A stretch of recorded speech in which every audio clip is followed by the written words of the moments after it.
आज बात शुरू करते हैं सिकंदर महान से। हाय, मैं हूं अनिमेश।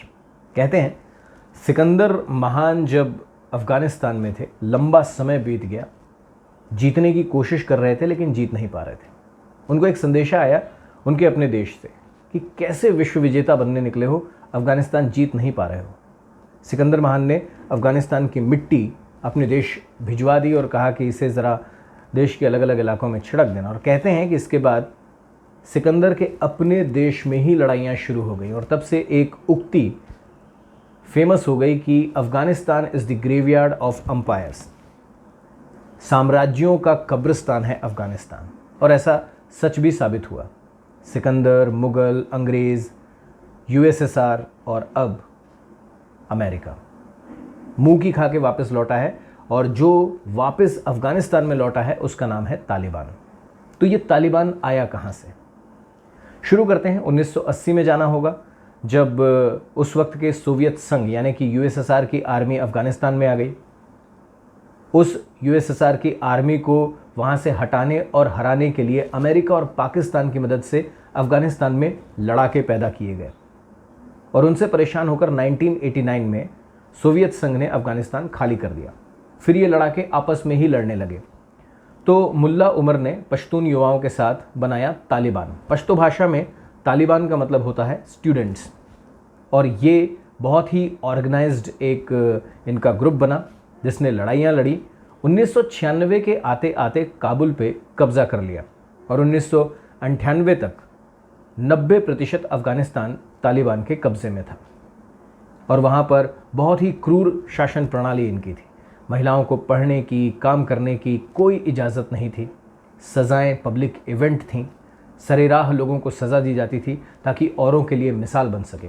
और इसी बीच वर्ल्ड ट्रेड सेंटर और अमेरिका के बाकी इलाकों पे हमला होता है, जिसका बदला लेने के लिए अमेरिका और नाटो सेनाओं की 2001 में अफ़गानिस्तान में एंट्री होती है। और इस एंट्री के सिर्फ 3 महीने में ही ये जो तालिबान है ये खदेड़ दिए जाते हैं सिर्फ शहरों से।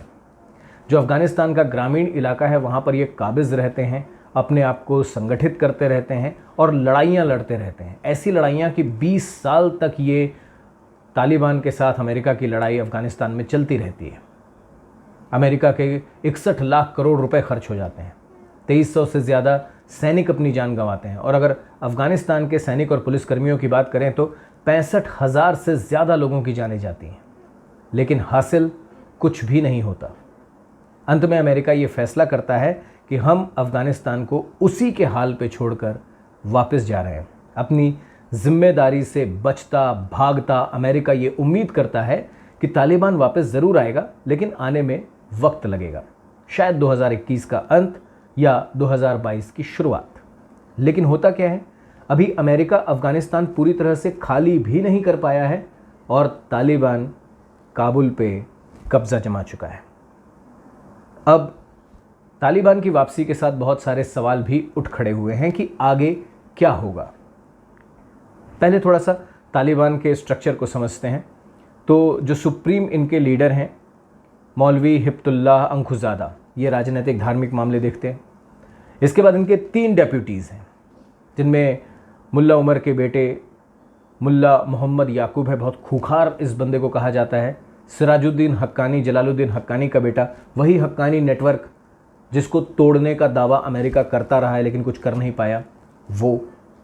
और साथ में मुल्ला बरादर, जिसे कहा जा रहा है कि ये हेड करेगा, और बहुत ही हार्ड आइडियोलॉजिस्ट, फंडामेंटलिस्ट ये लोग हैं। कानून इनका शरिया कानून होता है, जैसा पहला होता आया है कि महिलाओं को पढ़ने की कोई इजाज़त नहीं होगी, उनको काम करने की इजाज़त नहीं होगी, बराबरी का उनका अपना हक तो भूल ही जाइए, पुरुषों को नमाज़ पढ़ना, दाढ़ी रखना ज़रूरी होगा। अलावा उसके वहाँ पर एजुकेशन का, हेल्थ का, नरिशमेंट का क्या हाल होगा, इसका आप अंदाज़ा लगा सकते हैं। हालांकि तालिबान ने आने के बाद कहा है कि हम प्रगतिशील होना चाहते हैं, दुनिया को साथ लेकर चलना चाहते हैं, अलग थलग नहीं होना चाहते हैं, लेकिन तालिबान की कथनी और करनी में बहुत फ़र्क है और इससे बहुत सारे चैलेंजेस भी निकल रहे हैं। सबसे पहले इंडिया के चैलेंजेस की बात करते हैं। तो इंडिया के लिए सबसे बड़ा जो चैलेंज है, और दुनिया के लिए भी, तालिबान अपने पुराने इतिहास में आतंकवाद का पनाहगार रहा है, शेल्टर ऑफ टेररिज्म। तो ये खतरा तो है ही, इंडिया के लिए और भी ज़्यादा है, क्योंकि इंडिया जियोग्राफिकली तालिबान के अफ़गानिस्तान के बहुत नज़दीक है और पाकिस्तान का किस तरीके का रवैया होता है, किस तरीके से वो आतंक को पनाह देता है, ये जग जाहिर है। तो ये हो सकता है कि पाकिस्तान अब अफ़गानिस्तान के कंधे पर बंदूक रखकर चलाने की कोशिश करे। तो ये भारत के लिए एक बहुत बड़ी चुनौती होने वाली है। दूसरी एक जियोपॉलिटिकल चुनौती ये है कि अभी से ये पाकिस्तान, अफ़गानिस्तान और चाइना का ट्रायो बन चुका है। इस ट्रायो से इंडिया कैसे निपटेगा, सोशली, इकोनॉमिकली, पॉलिटिकली, ज्योग्राफिकली, ये इंडिया के लिए बहुत चैलेंजिंग होने वाला है। तो क्या सिर्फ चैलेंजेस इंडिया के लिए हैं? ऐसा बिल्कुल नहीं है। पाकिस्तान के अपने चैलेंजेस हैं। पाकिस्तान की सरपरस्ती में तालिबान रहा है, तालिबान की लगातार पाकिस्तान ने मदद की है, लेकिन सत्ता हासिल करने के बाद भी क्या तालिबान पाकिस्तान की सुनता रहेगा? ये पाकिस्तान का पहला चैलेंज है। तालिबान के आने के बाद अफ़गानिस्तान से जो शरणार्थी आएंगे वो पाकिस्तान के लिए भी एक चैलेंज होंगे। तो क्या चाइना के लिए कोई चैलेंज नहीं है? चाइना के लिए चैलेंज ये है कि तालिबान के आने के बाद जो उनका शिकियांग प्रांत है, वहाँ पे जो उइगुर मुस्लिम हैं, वो अब और ज़्यादा मुखर हो सकते हैं और ज़्यादा अग्रेसिव हो सकते हैं।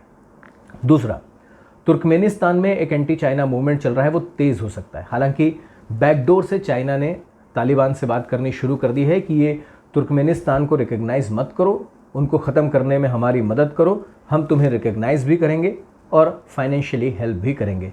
चाइना किस तरीके से हेल्प करता है ये सबको पता है। बिना रीढ़ की सबसे बेशर्म फॉरेन पॉलिसी जिसमें सिर्फ चाइना का हित छिपा हो, वो चाइना लेकर चलता है। तो ये चाइना अपने लिए सोल्यूशन निकालने के लिए किसी भी हद तक जा सकता है और ये भी इंडिया के लिए एक बड़ा चैलेंज होगा। एक चैलेंज अमेरिका के लिए भी है। पूरी दुनिया में उसकी थू-थू हो रखी है। जिस तरीके से वो अफ़गानिस्तान से लिटरली भागा है अपनी जिम्मेदारियों को छोड़कर, इसकी जवाबदेही तो बनती है। लेकिन क्या ये जवाबदेही की जिम्मेदारी भी अमेरिका उठाएगा, ये तो वक्त बताएगा। एक चैलेंज यूएन, यूनाइटेड नेशंस के सामने भी है, क्योंकि अफ़गानिस्तान में वो कहीं दिखाई नहीं दिया है। तो वहाँ एजुकेशन, महिलाओं की स्थिति, हेल्थ, ये जो बेसिक ह्यूमन रिक्वायरमेंट्स हैं, उनको लेकर यूएन क्या कर पाएगा, ये एक बड़ा सवाल है। और ऐसे सवाल जब खड़े होते हैं तो वो यही साबित करते हैं कि हर गुज़रते वक्त के साथ यूनाइटेड नेशंस और भी ज़्यादा इररिलेवेंट होता जा रहा है।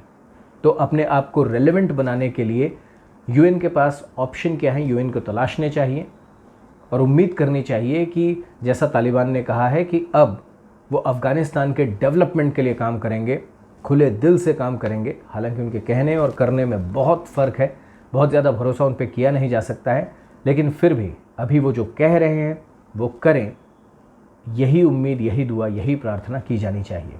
और जिन्होंने तालिबान को खड़ा करने में, अफ़गानिस्तान को इस हाल में पहुंचाने में अपना रोल अदा किया है, उनको सामने आकर अपनी जिम्मेदारियों को वहन करना चाहिए। पूरी दुनिया को एकजुट होकर अफ़गानिस्तान को अपने पैरों पे वापस खड़े करने के लिए तैयार होना चाहिए। इसमें एक सवाल ये भी आता है कि इतनी बड़ी, इतनी लंबी लड़ाई लड़ने के लिए ये तालिबान पैसे कहाँ से लाते हैं? एक तो मैंने बताया कि ये पाकिस्तान, चाइना और सऊदी अरेबिया जैसे देशों से इनको मदद मिलती रही है। दूसरा, अफ़ीम की खेती। दुनिया का 80% अफ़ीम अफ़गानिस्तान में उगाया जाता है और ज़्यादातर अफ़ीम उगाने वाले एरियाज़ में तालिबान का कंट्रोल है। तो ये वहाँ से पैसे लाते हैं। अब तो इनके कंट्रोल में देश है, तो अवैध खनन और पता नहीं कौन कौन से तरीक़ों से ये पैसे की उगाही करते रहेंगे। लेकिन अगर वो जिम्मेदारी समझें कि देश की सत्ता उनके हाथ में है और देश को आगे बढ़ाने की जिम्मेदारी भी, तो शायद उम्मीद की एक हल्की सी किरण नज़र आ सकती है। फ़िलहाल इंडिया को सावधान रहना होगा और अपने बॉर्डर्स की सुरक्षा और भी ज़्यादा बढ़ानी होगी। अंतर्राष्ट्रीय मंचों पर जिन्होंने अफ़गानिस्तान को इस हाल तक पहुंचाया है और जो अभी भी अफ़गानिस्तान को अपने फ़ायदे के लिए इस्तेमाल करने की फ़िराक में है, एक्सपोज़ करना होगा। और इंडिया ही वो उम्मीद है जो दुनिया को सही रास्ता दिखा सकती है, इवन अफ़गानिस्तान के केस में। तो अफ़गानिस्तान से जुड़ी ये बात आपको कैसी लगी ज़रूर बताइएगा। किस मुद्दे पे आप चाहते हैं कि मैं कुछ और तैयार करके लाऊं, वो भी बताइएगा। और अगर अच्छा लगा हो तो अपने साथियों से भी ये वीडियो शेयर कीजिएगा। फिर मिलेंगे। नमस्कार।